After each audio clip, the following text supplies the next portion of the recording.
नमस्कार दोस्तों, आज फिर मैं आपके लिए ज्ञान से भरी एक कहानी लेकर आया हूं। ये कहानी है गौतम बुद्ध और एक दुखी भिखारी के बीच की। बुद्ध की आध्यात्मिक कहानी जिससे जीवन का बहुत अच्छा ज्ञान मिलता है।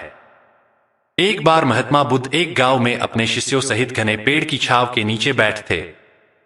आसपास के गांवों से बहुत से लोग अपनी मानसिक समस्याएं लेकर महात्मा बुद्ध के पास आ रहे थे। महात्मा बुद्ध उन सब की मानसिक परेशानियों का समाधान देते। सब लोग खुशी खुशी अपनी समस्याओं का समाधान पाकर वहां से लौट रहे थे। वहीं से कुछ दूर बैठा लोगों को बुद्ध के पास जाते देख एक दुखी भिखारी अपने भाग्य को कोसता हुआ यही सोचने लगा कि अभी कुछ देर पहले तो ये लोग दुखी मन से मुंह लटकाए उन महात्मा के पास गए थे, और अब इतना खुश होकर कैसे वापस लौट रहे हैं। आखिर माजरा क्या है? जरा मैं भी जाकर देखूं कि वो महात्मा ऐसा कौन सा खजाना बांट रहा है इन लोगों को। वे इतने प्रसन्न हुए कि उनके चेहरे लाल हो गए।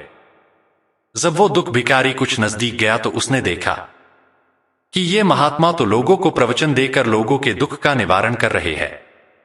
यह देखकर भिखारी के मन में भी तीव्र इच्छा हुई कि क्यों न मैं भी इन महात्मा को अपना दुख बताऊं। मुझे भी अपने दुख का समाधान अवश्य मिलेगा।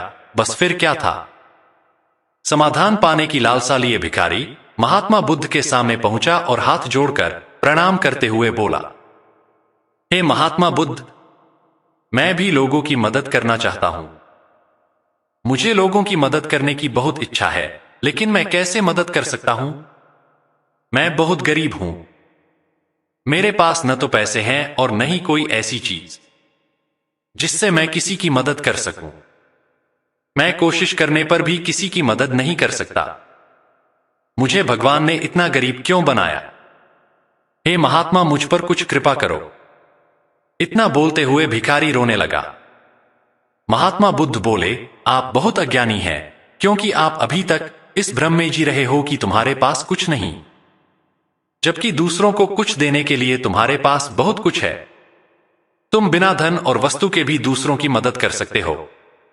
तुम्हारे पास जुबान है जिससे तुम मीठे शब्द बोलकर किसी के दुखी चेहरे पर मुस्कान ला सकते हो। इन्हीं शब्दों की ताकत से तुम किसी के भी टूटते हौसलों को फिर से मजबूत कर सकते हो। इन शब्दों की शक्ति से आप किसी के भी मन में सकारात्मक विचारधारा के बीज बो सकते हैं और उसे गलत रास्ते पर जाने से रोक सकते हैं। तुम्हारे दो हाथों से किसी भी कमजोर या लाचार व्यक्ति की सहायता कर सकते हो। आपके दो आंखें किसी अंधे को रास्ता दिखा सकते हैं। तुम किसी के लिए दुआ कर सकते हो। तब दुखी भिखारी बोला, यह हो सकता है कि उनके बुरे काम फिर से हो जाए। आप किसी के अच्छे स्वास्थ्य की कामना कर सकते हैं, लेकिन अज्ञानतावश तुम अब तक इस बात को समझ नहीं पाए और इस भ्रम में अब तक जीते रहे कि तुम्हारे पास मदद करने के लिए कुछ नहीं। किसी की मदद करने के लिए धन और वस्तु का होना अनिवार्य नहीं है। बिना धन और वस्तु के भी हम कई प्रकार से लोगों की मदद कर सकते हैं। महात्मा बुद्ध के ज्ञान से भरे ये सुंदर शब्द सुनकर भिखारी के चेहरे पर मुस्कान आ गई और वह खुशी से झूमता हुआ वहां से चला गया। इस बुद्ध की आध्यात्मिक कहानी से हमने क्या सीखा? दोस्तों, महात्मा बुद्ध की इन बातों से बहुत कुछ सीखा गया। आजकल बहुत से लोग यह सोचकर दुखी होते हैं कि मेरे पास ये नहीं है, बल्कि जो आपके पास है उसी में संतुष्ट रहना सीखें और बिना मतलब के लोगों की मदद करें। इन्हीं से आपको परम सुख की प्राप्ति होगी।